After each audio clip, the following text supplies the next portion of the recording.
Señor, gracias te damos en el nombre poderoso, bendito y santo de Jesús el Señor. Amén. Amén y amén. Dale un aplauso que glorifique al que merece toda la gloria. Amén. Aleluya. Aleluya. Amén. Amén. Puede tomar asiento, mi amado. Que el Señor te bendiga en esta noche. Quiero dar la bienvenida si hay alguien que nos visita, que está por primera vez. ¿Hay alguien que nos visite? A ver. Sibi, ¿cómo es tu nombre? Daniel, bienvenido Daniel. ¿Cómo le damos la bienvenida a Daniel? Muy bien, bienvenido. Y Vanina, te conozco Vanina. Le damos, pero es la primera vez que estás acá. Le damos la bienvenida a Vanina, ¿ven? Esperamos que se sientan cómodos entre nosotros. Hoy tenemos Cena del Señor, Santa Cena, la mesa. Prepare su corazón. Estaba ahí adorando al Señor y le pedí a Dios que ministre los corazones. Más allá de la palabra tiene poder y aunque yo no la predicara, si la leo simplemente, el Señor obra con poder en cada una de nuestras vidas. Pero yo le pedí al Señor, Señor, ministra a los que están aquí, ministra los corazones que pueden estar, no sé, entristecidos, abatidos. El Señor nos renueva, nos levanta. Pero eso no significa que a veces pasemos por tiempos complejos o de tristeza. Pero el Señor puede cambiar tu lamento en danza, ¿eh? Y cambiar eso que estás sintiendo en tu corazón por fe, por esperanza, por visión, por sueños, por proyectos. Así que puedas abrir tus ojos espirituales y que hoy el Señor pueda tocar tu vida y tu corazón. Amén. Con respecto a los retiros, Melanie muy bien dio el anuncio, pero yo quiero agregar alguna cosita. Es importante que estés. No es para algunos. Yo sé que algunos están lidiando en su mente y en su corazón. Oh, ¿sabes la cantidad de retiros? ¿Sabes la cantidad de encuentros a los que yo fui? No importa, hermano. Dios quiere renovarte y no sabes de qué se trata. No sabes qué vamos a ver. Y aún si viéramos las mismas cosas, Dios actúa y siempre está renovando lo que está haciendo en nuestra vida. Así que no clasifica, no vengo porque ya fui a muchos. Y sería genial que todas las mujeres mayores de 16 años ese día estemos aquí. Porque después vamos a estar todos hablando el mismo idioma. Si no, pues le vamos a tener que estar contando de qué hablamos, qué pasó. Y si hubo algo, te lo perdiste. Entonces, no importa cuántos retiros tengas, siempre hay uno más. Y yo, mire, si usted me pregunta a mí, yo estoy recontenta. Yo quiero venir, porque cada vez que ministramos, yo salgo tan bendecida, porque Dios me ministra a mí también. Y es una bendición. Así que prepare, lo decimos, falta un mes, no falta poco, pero no es tan poco como para que no te puedas organizar. Es sin niños.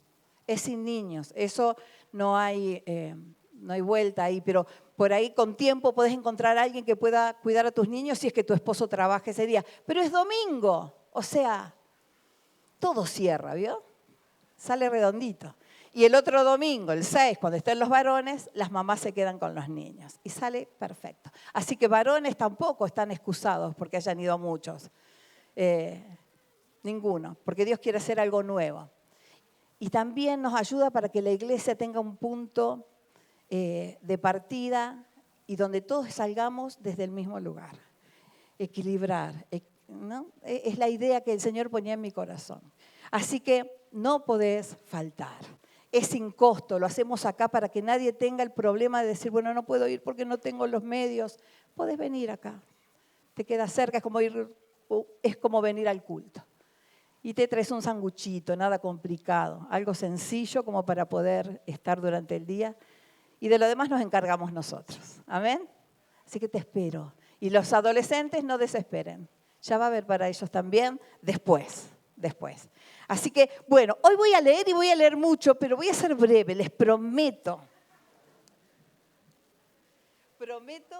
Prometo brevedad en cuanto a la palabra, pero sí quiero leer la historia completa, porque es un texto que se encuentra en el primer libro de Samuel, capítulo 15.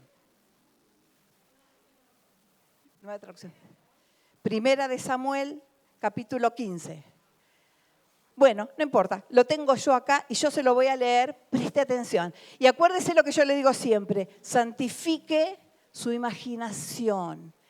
Y si usted escucha con atención, se lo va a poder imaginar al cuadro. Saúl derrota a los amalecitas.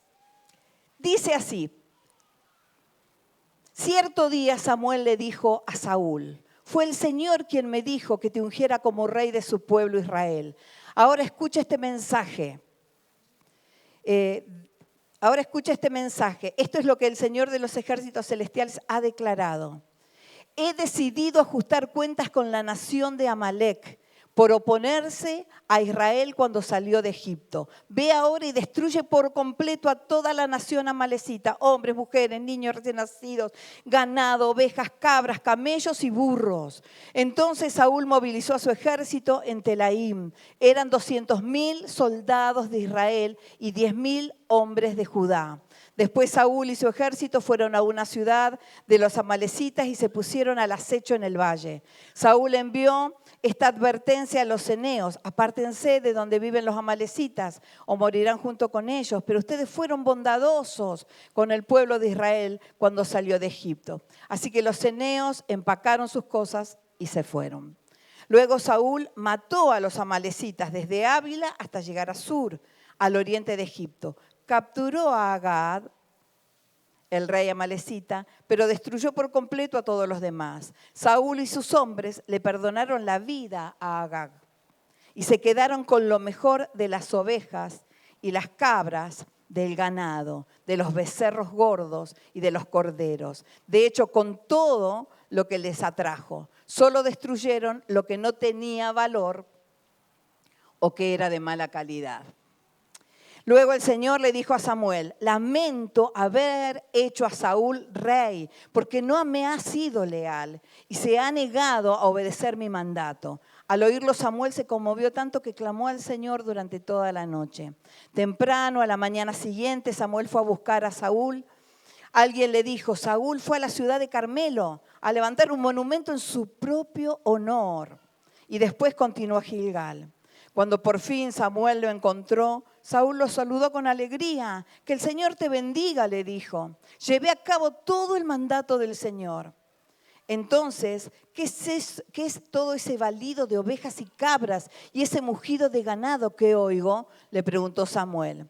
Es cierto que los soldados dejaron con vida lo mejor de las ovejas, las cabras y el ganado, admitió Saúl, pero van a sacrificarlos al Señor tu Dios. Hemos destruido todo lo demás. Entonces Samuel le dijo a Saúl, basta, escucha lo que el Señor me dijo anoche. ¿Qué te dijo?, preguntó Saúl. Y Samuel le dijo, aunque te tengas en poca estima, ¿acaso no eres el líder de las tribus de Israel? El Señor te ungió como rey de Israel, te envió en una misión y te dijo, ve y destruye por completo a los pecadores, a los amalecitas, hasta que todos estén muertos. ¿Por qué no obedeciste al Señor? ¿Por qué te apuraste a tomar del botín y hacer lo que es malo a los ojos del Señor? Pero si yo obedecí al Señor, insistió Saúl, cumplí la misión que él me encargó. Traje al rey Agag, pero destruí a todos los demás. Entonces mis tropas llevaron lo mejor de las ovejas, de las cabras, del ganado y del botín para sacrificarlos al Señor tu Dios en Gilgal. Pero Samuel respondió, ¿qué es lo que más le agrada al Señor? ¿Tus ofrendas quemadas y sacrificios o que obedezcas a su voz? Escucha, la obediencia es mejor que el sacrificio y la sumisión es mejor que ofrecer la grasa de carneros. La rebelión es tan pecaminosa como la hechicería y la terquedad tan mala como rendir culto a ídolos. Así que, por cuanto has rechazado el mandato del Señor, Él te ha rechazado como rey. Entonces Saúl le confesó a Samuel, es cierto, he pecado, he desobedecido tus instrucciones y el mandato del Señor, porque tuve miedo del pueblo y por eso hice lo que ellos me pidieron. Pero ahora, por favor, perdona mi pecado y regresa conmigo para que pueda adorar al Señor. Pero Samuel respondió, no volveré contigo, ya que tú rechazaste el mandato del Señor. Él te ha rechazado ahora como rey de Israel. Cuando Samuel se dio vuelta para irse, Saúl trató de detenerlo y rasgó el borde de su túnica. Entonces Samuel le dijo: hoy el Señor te ha arrancado el reino de Israel y se lo ha dado a otro, a uno que es mejor que tú. Y aquel que es la gloria de Israel no mentirá ni cambiará de parecer, porque no es humano para que cambie de parecer. Entonces Saúl volvió a implorar: sé que he pecado, pero al menos te ruego que me honres ante los ancianos de mi pueblo y ante Israel al volver conmigo para que adore al Señor tu Dios. Entonces Samuel por fin accedió y regresó con él, y Saúl adoró al Señor. Luego Samuel dijo: tráiganme al rey Agag. Agag llegó lleno de esperanza porque pensó: seguramente ya pasó lo peor y he sido librado de la muerte. Pero Samuel le dijo: como tu espada ha matado a los hijos de muchas madres, ahora tu madre se quedará sin hijos. Y Samuel cortó a Agag en pedazos delante del Señor en Gilgal. Y después Samuel fue a su casa en Ramá, y Saúl regresó a su casa en Gibeá de Saúl.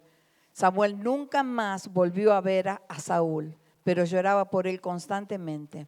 Y el Señor se lamentó de haber hecho a Saúl rey de Israel.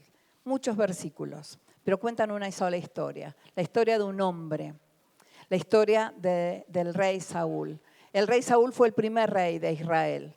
Israel no tenía reyes, Israel tenía un Dios que los dirigía. Tenía a Dios que hablaba a través de sus profetas y tenía a Dios que hablaba a través, en este caso, del sacerdote, de Samuel.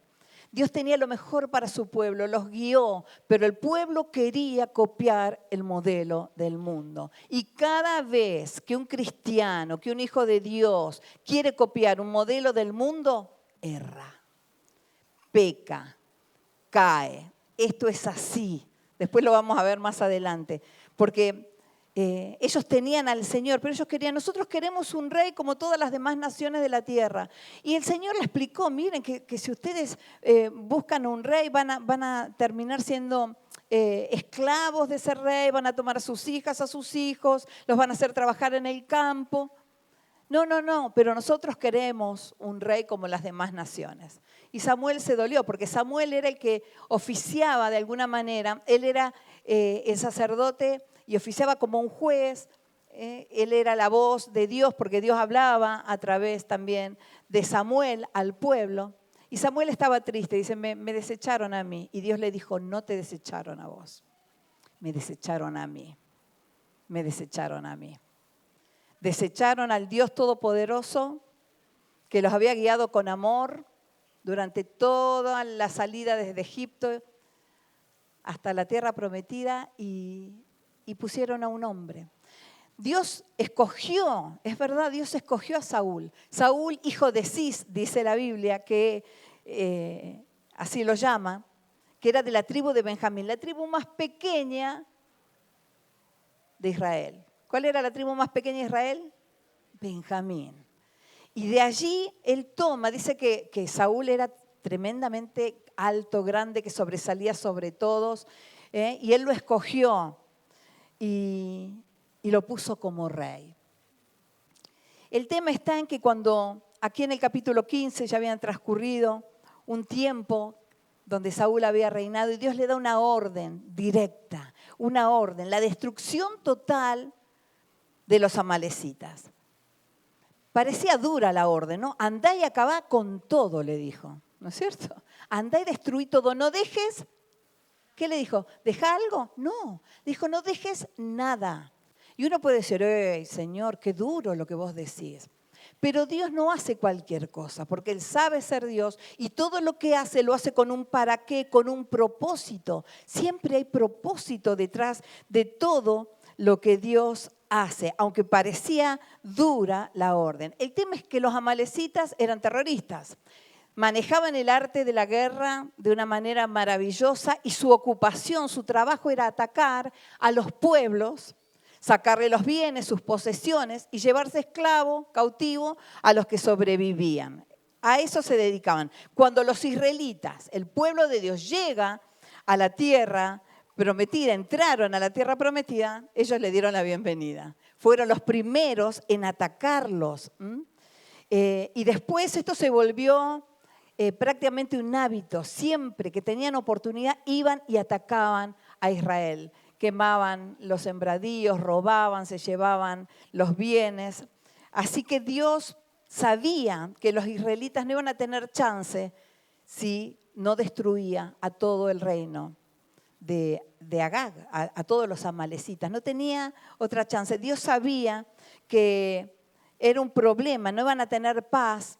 Y por otro lado también era un problema porque si se juntaban los pueblos, ¿no? Los amalecitas tenían una religión, creían en infinidad de dioses, tenían prácticas corruptas, eran idólatras, y sabía que iba a ser una piedra de tropiezo. ¿En qué? En la relación del pueblo y él.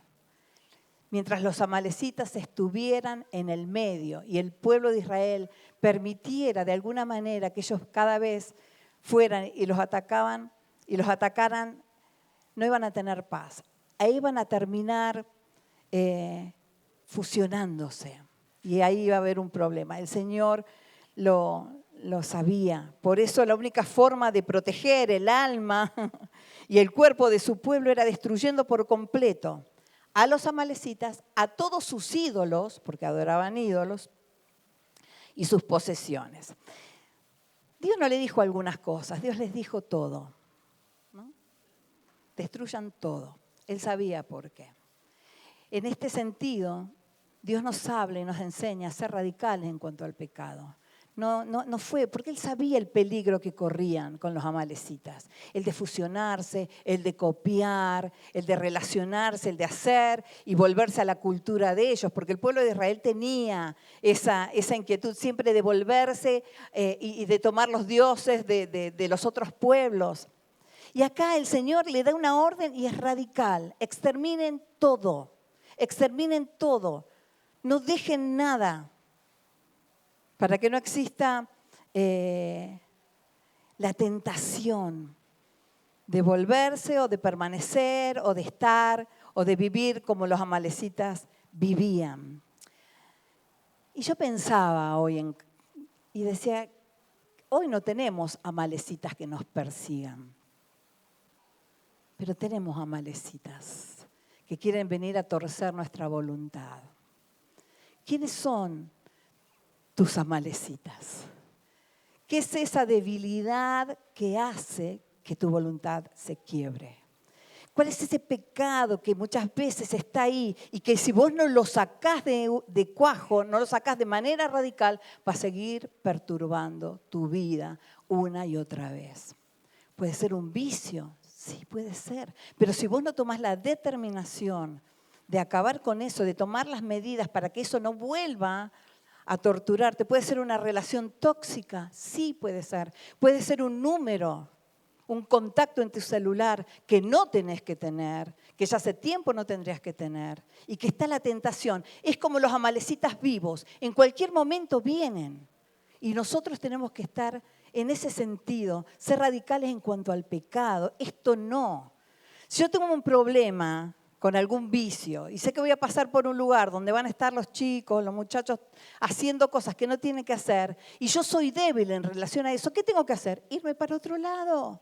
Ser radical, decir, bueno, nunca, si yo para ser libre de esto no tengo que pasar nunca más por esta esquina, tomo la decisión y nunca más paso por esa esquina, aunque tenga que darme vuelta a toda la ciudad, porque en esto soy radical, voy al fondo del problema, no lo dejo latiendo como los amalecitas, tenían que ser destruidos porque si no iban a volver. Y así muchas veces nos pasa en la vida, porque no somos radicales. Y la tentación siempre va a estar en nuestra vida, de volvernos al mundo, de hacer las cosas que hace el mundo, de fusionarnos con el mundo. Pero Dios no quiere eso de nosotros. Con los amalecitas dijo, exterminemos todo. Después vemos lo que pasó. Pero hoy es la noche en que puedas identificar tu amalecita y sacarlo de cuajo. Sacarlo desde la raíz, de manera tal que no te moleste más y que no esté ahí presente para que caigas en tentación. Amén.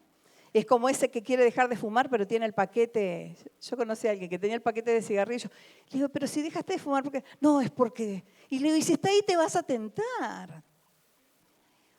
Como que había uno que quería predicarle a las personas en un boliche. Y le digo, no, deja que de día predicarle, no te vayas, no te metas en la boca del lobo.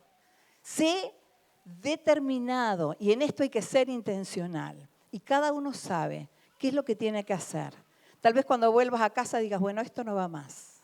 Tal vez cuando vuelvas a casa o en este momento estés identificando algo, decir, esto no, saco, corto de lleno, esto no va más. Hay que sacarlo. Dios le dijo a Saúl, matá, destruí, quemá, no lleves nada, nada de nada. No permitas que quede nada allí nada de los amalecitas. ¿Pero qué hizo Saúl? No le hizo caso. No le hizo caso. Porque en el versículo 9, déjeme que me ponga los lentes. En el versículo 9, por ejemplo, dice, Saúl y sus hombres le perdonaron la vida a Agag. Pero no era todos. Bueno, pero él fue más bueno que Dios. Y dijo, bueno, al rey lo vamos a dejar vivo. Porque a lo mejor, ¿por qué? ¿Porque era bueno? No, porque él iba a servir después para canjearlo, para cobrar un rescate, para aliarse. Lo dejó vivo al rey. Eso dice el versículo 9. Y después dice, Saúl y sus hombres le perdonan la vida a Agag y se quedaron con lo mejor de las ovejas y las cabras, del ganado, de los becerros gordos y de los corderos. De hecho, se quedaron con todo lo que les atrajo. Solo destruyeron lo que no tenía valor o era de mala calidad. Dios le dijo todo, destruyan todo, no dejen nada. Yo sé por qué se los digo. Me imagino al Señor diciéndole, y ellos tomaron del botín. Pero cuando Dios decía que algo no tenía que ser y el pueblo lo guardaba, eso era motivo. Cuando algo estaba bajo el juicio de Dios, tenía que ser destruido. Y esto estaba bajo juicio de Dios. Y al pueblo y al rey no le importó y se lo llevó. Tenía que ser destruido. Si no, si alguno está tomando nota, léalo después en Deuteronomio 20, del 16 al 18. No lo voy a leer ahora, pero allí habla acerca de esto. Con respecto a todo lo que estaba bajo el juicio de Dios debía ser destruido. El Señor quería evitar que la idolatría se metiera en el pueblo, que se metiera en medio de los hijos de Israel. ¿Por qué? Porque muchos de los artículos de valor que tenían los amalecitas eran los ídolos. ¿Con qué hacían los ídolos? Sí, con madera, pero muchos de los ídolos eran de oro y de plata. Y se lo iban a llevar al campamento de Israel, iban a llevar maldición. Así que el castigo de violar una ley así, de algo que era anatema, era la muerte. Si vos desobedecías en aquel momento, desobedecías a Dios, el castigo era la muerte. Tomar algo que no correspondía, que Dios te había dicho, no, eso no, en ese momento equivalía a la muerte. Y si no, miremos el caso de Acán, ¿no? Él va y toma de un botín que no tenía que tomar nada, él va, se tienta porque ve un lingote de oro, una capa babilónica y se lo lleva. Como si pudiera ocultar algo delante de Dios y lo pone abajo de la carpa. Y ahí no vino uno y le dijo, vos no sabés lo que hizo Acán, vos no sabés lo que yo vi, lo vi Acán. No, fue Dios. Dios fue y le dijo a Josué, hay pecado en medio del pueblo. Y si ustedes no hacen nada, sus enemigos siempre verán sus espaldas, lo cual significaba que siempre el pueblo de Israel iba a tener que huir. Pero ¿qué pasó?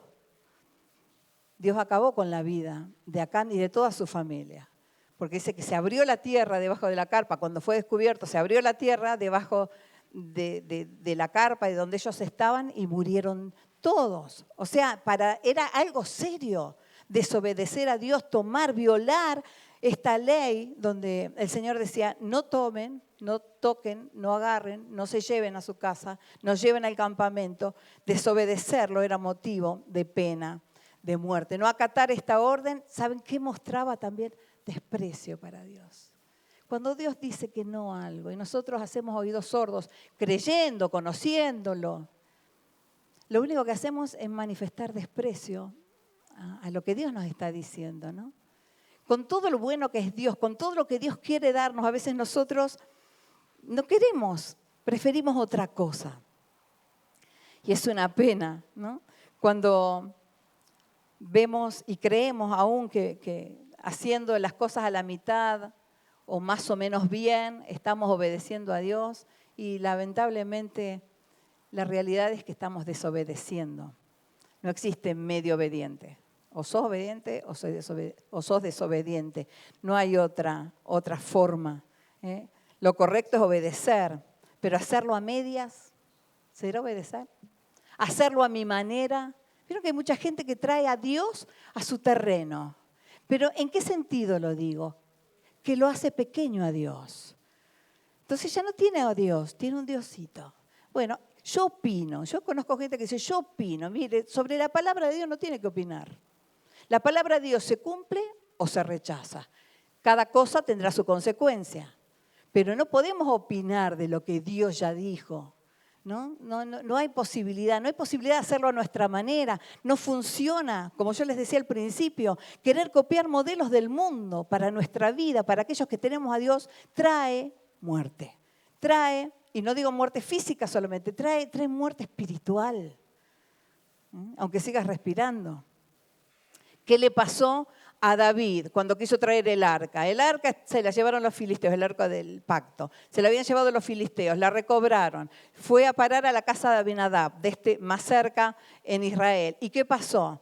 Fue David con todo un montón de personas a buscarla, la cargaron arriba de un carro y creyeron que así la podían traer. Si los filisteos lo habían hecho así. Pero los filisteos no sabían las órdenes que Dios había dado para que el arca del pacto fuese trasladada. No podían cargarla así nomás. Y David dijo, con toda la buena intención, bueno, la llevamos, la cargamos. Y eso trajo muerte. Hasta que tuvieron que hacerlo como Dios dijo. Porque para que todo dé resultado debemos hacer las cosas como Dios dice. No un poquito, no a mi manera, ¿no? No a la forma que a mí me parece, no como yo opino. La opinión de todos y cada uno es muy importante, pero no en relación a la palabra de Dios. La palabra de Dios no se opina, no se opina. A mí me ha tocado hablar con personas que estamos hablando de un tema, de algo que la Biblia es específica y es clara. Me dicen, no, pero yo opino. Pero no opines. Opiné en relación a otras cosas, pero en relación a lo que Dios ya dijo, es complejo, es complejo. En el versículo 11, cuando dice la palabra que Dios se lamentó de haber hecho a Saúl rey, la palabra que allí dice lamentar es que sintió tristeza, pero no que se equivocó. Dios no se equivocó cuando lo puso a Saúl, porque cuando lo puso Saúl era de una forma. Pero ¿cuándo cambió Dios de actitud para con Saúl? Cuando Saúl cambió su forma de ser. Cuando él decidió dejar de buscar los intereses de Dios para buscar los suyos propios. Él comenzó a ver, bueno, esto me conviene, esto me gusta, esto me lo llevo. Entonces Dios dijo, lamento haberlo puesto, pero no en el sentido de que Dios se equivocó, porque deseche de su mente la posibilidad de que Dios se equivoque, porque Dios, creador del universo, soberano, omnipotente, no se equivoca nunca.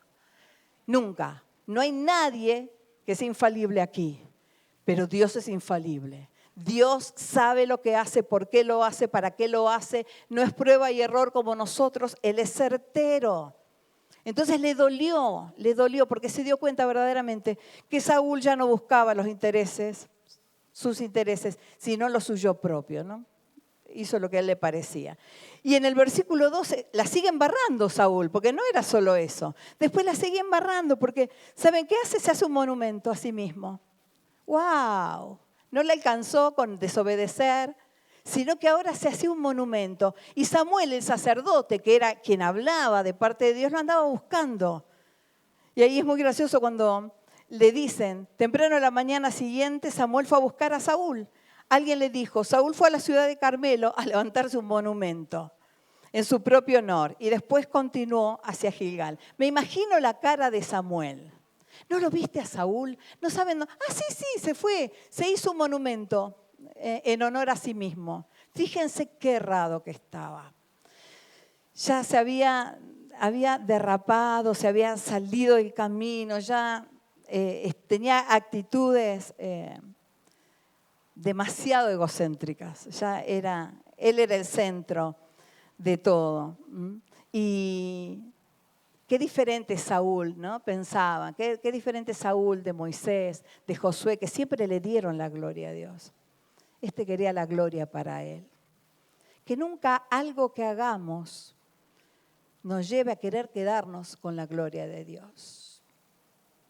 Si algo sale bien, mi amado, la gloria es de Él. Si algo sale mal, seguramente me equivoqué yo, porque Dios es infalible.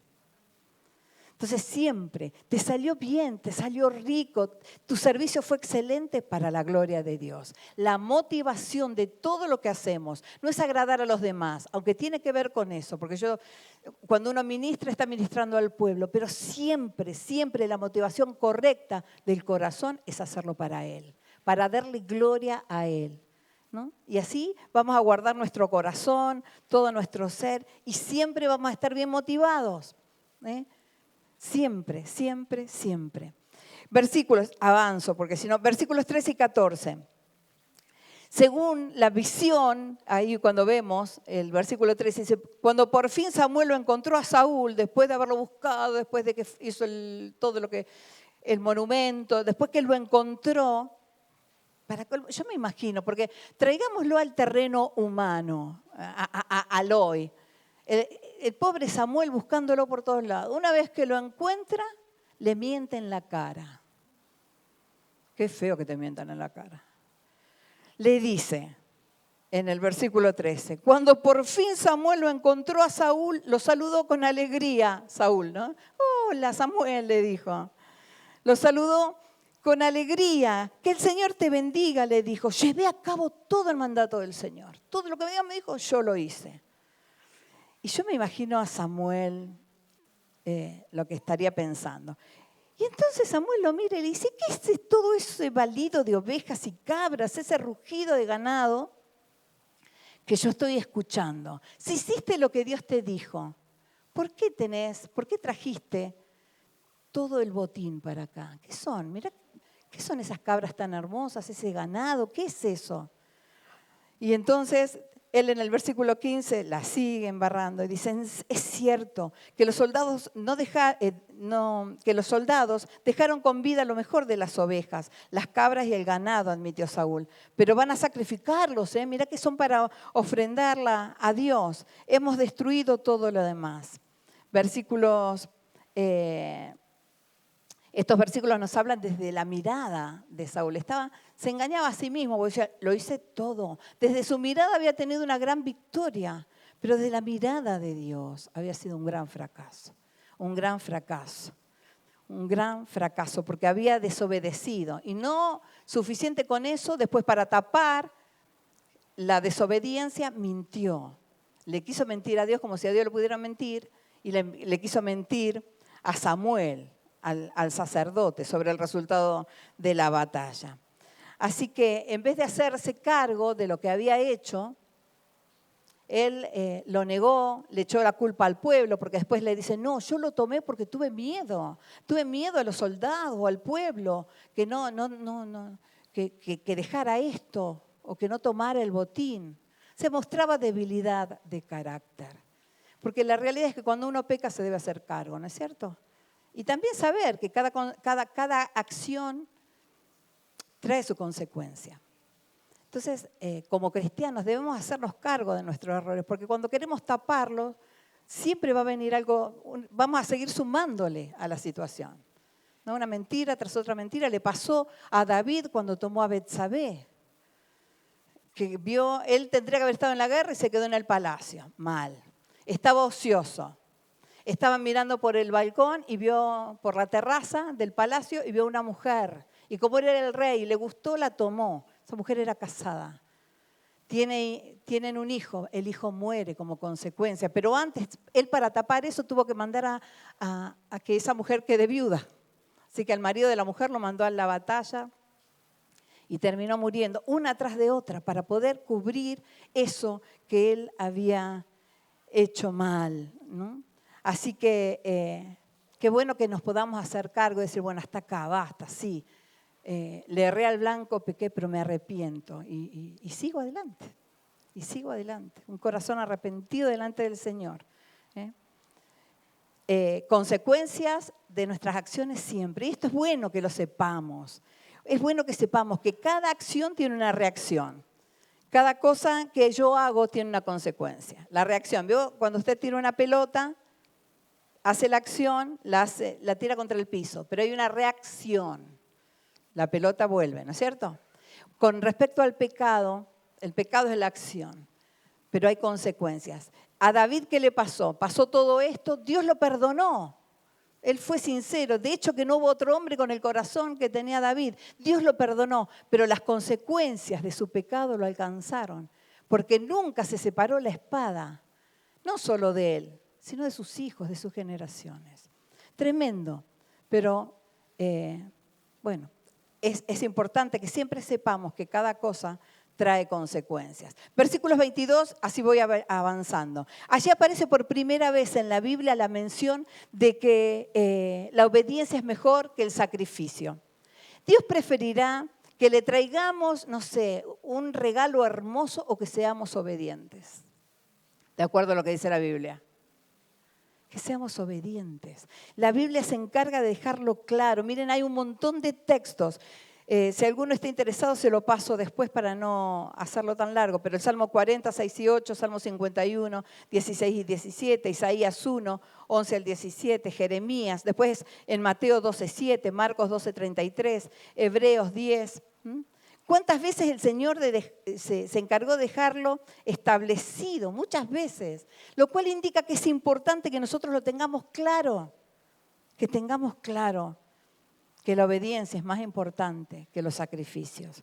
El profeta Samuel, y esto lo voy a leer tal como lo escribí, el profeta Samuel no le estaba diciendo que el sacrificio, la ofrenda no era importante. No es que no es importante, debemos siempre agradar al Señor, traer nuestra ofrenda, nuestro servicio, nuestro amor. El tema es con qué corazón lo hacemos, ¿no? Así que el profeta no le estaba diciendo que el sacrificio, la ofrenda no era importante, sino que examinara la razón por la cual la había hecho, el sacrificio, la motivación de su corazón, ¿no? ¿Cuál era? El sacrificio hecho sin amor a Dios y sin un corazón arrepentido no es más que un rito sin valor. Yo puedo traer aún mi ofrenda aquí, pero si yo la traigo sin amor, sin gratitud, sin tener un corazón contrito, como decíamos la semana pasada, humillado delante de Él, es simplemente un rito, paso y lo dejo. Termina siendo, tal vez para el que viene, no sé, algo que no tiene relevancia.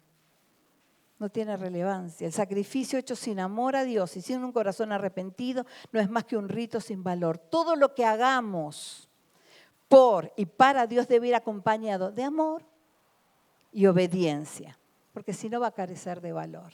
Amor y obediencia, porque Dios va a mirar siempre mi corazón, siempre va a mirar mi corazón. La rebeldía y la terquedad son pecados graves. La Biblia lo compara con la brujería y con la idolatría, dos pecados que son abominación delante del Señor. Así que Saúl ya estaba terco y desobediente, rebelde. Por lo cual Dios lo rechaza y le dice, bueno, de ahora en más no vas a tener más el trono, lo destituye.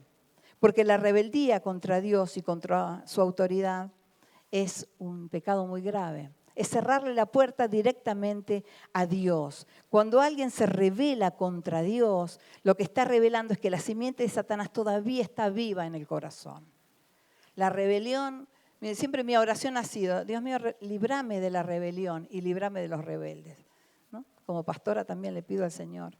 Y a mí, Señor, líbrame de la rebeldía, porque la rebeldía a Dios es la simiente de Satanás, latiendo todavía dentro nuestro. Es tremendo eso. Pero Dios lo saca del trono. Y llegamos ya a uno de los momentos más duros para Saúl, ¿no? Dios le quitó el reino. Pero no solo eso. Dios le quitó el reino y le dijo, no, porque no se lo guardó Samuel. Le dijo, mira, ¿sabes qué? Por lo que hiciste, por desobediente, por terco, porque no le hiciste caso a Dios que te puso en el lugar, te hizo rey. Y a vos no te importó nada. No te importó lo que Dios decía. Entonces Dios te saca el trono. ¿Y sabes qué va a hacer? Se lo va a dar a uno que es mejor que tú. Yo creo que no debe haber nada más fuerte que te digan eso. Te lo saco a vos y ¿sabes qué? Como no lo valoraste, no significó nada para vos, se lo voy a dar a otro que es mejor que vos. ¿Quién era ese otro mejor que Saúl? El rey David. El rey David. Yo digo que hay dos momentos, ya lo he dicho muchas veces a esto, que debe haber dos momentos en la Biblia que a mí me impactan mucho y me dan tristeza. Uno es este, cuando el trono le es quitado a Saúl y le dice, hay uno mejor que vos. Y el otro cuando Moisés, también por desobediencia, no entra a la tierra prometida, sino que Dios le permite que la viera de lejos. Triste, pero es consecuencia del pecado, ¿no? Del casi obedecer. El casi no alcanza, ¿eh? No hay punto medio, no hay, como decía hace un momento, no es un poquito de obediencia. ¿Es o no es? Yo elijo. No, nadie nos pone nada en la cabeza. Yo elijo. Pero si yo elijo obedecer a Dios, voy a tener bendición. Si no, lea Deuteronomio capítulo 27, las maldiciones a la desobediencia, capítulo 28 de Deuteronomio, las bendiciones a causa de la obediencia. Esas son las que llegan hasta la tercera y cuarta generación. Así que vale la pena obedecer al Señor. Dice Juan 14:15, si me aman, obedezcan mis mandamientos. Miren lo que le dice el Señor Jesús a sus discípulos. Si me aman, guarden mis mandamientos. Le está diciendo, si me aman, obedézcanme. Entonces acá vemos que el amor, en este caso, no es un sentimiento, es una decisión, la decisión de obedecer a Dios. Si me aman, guarden mis mandamientos. El lenguaje, y esto ya lo he dicho muchas veces, el lenguaje de amor de Dios es la obediencia. Yo le puedo decir con mi boca, Dios te amo, te amo, te amo, pero después hago la mía, hago lo que a mí me parece, y Dios ¿qué interpreta? Que no lo amo, no lo amo. Si me aman, guarden mis mandamientos, dice la palabra del Señor. Eso lo dice en Juan 14:15. Saúl permaneció, qué tremendo, porque a pesar de que Dios le había quitado el trono, él estuvo 11 años más reinando. Dios lo usó 11 años más. ¿Por qué lo usó? Porque tenía que preparar al sucesor. Esos 11 años Saúl estuvo sin Dios. La presencia de Dios lo había abandonado, que creo que debe ser una de las cosas más terribles que le pueda pasar a alguien. Que Dios se vaya y te deje solo. Saúl estuvo 11 años en ese estado y fue usado, de todos modos, fue usado por Dios hasta que estuvo preparado el rey David para ocuparse y poder gobernar el reino. Y acá también me puedo hacer una pregunta, ¿no? ¿Qué es más importante y trascendental? ¿Ser usado por Dios o ser aprobado? Saúl era usado, pero ¿estaba aprobado? Dios puede usar lo que quiera. Puede hacer hablar a una burra, puede hacer lo que Él quiera, porque para eso es Dios. Y Él hace. Pero que Él pueda usar mi vida no significa que yo sea aprobado por Dios. Y acá lo que vale, lo que sirve, lo que impacta, lo que a Dios le importa es que seamos aprobados. Aprobados.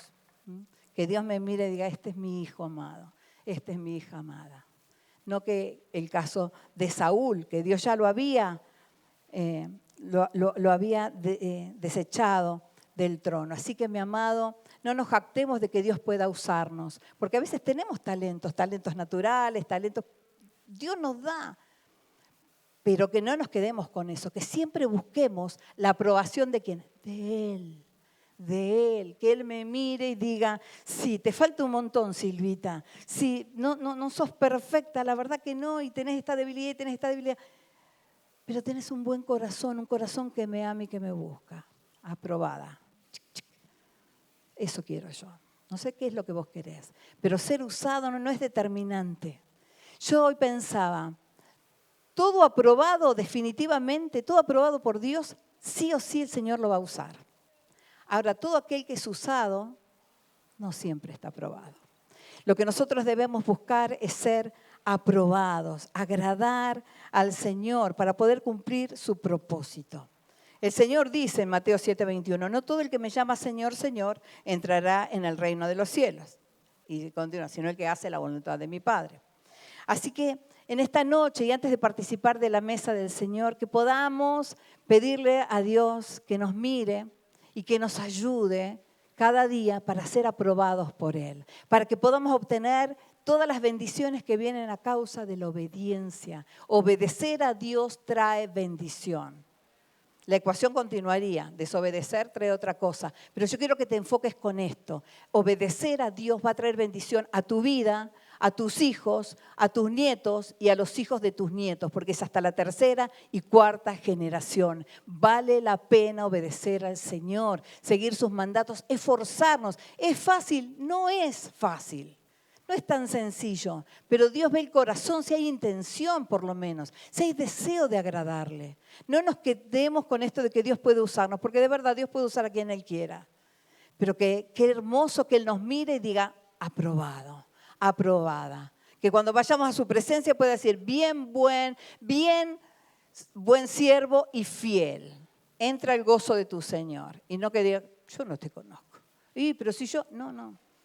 Pero lo hiciste porque lo hiciste, pero yo no te conozco. Que podamos ser aprobados por Dios, porque la obediencia trae bendición. Vale la pena que Dios nos mire y diga, este es mi hijo, esta es mi hija.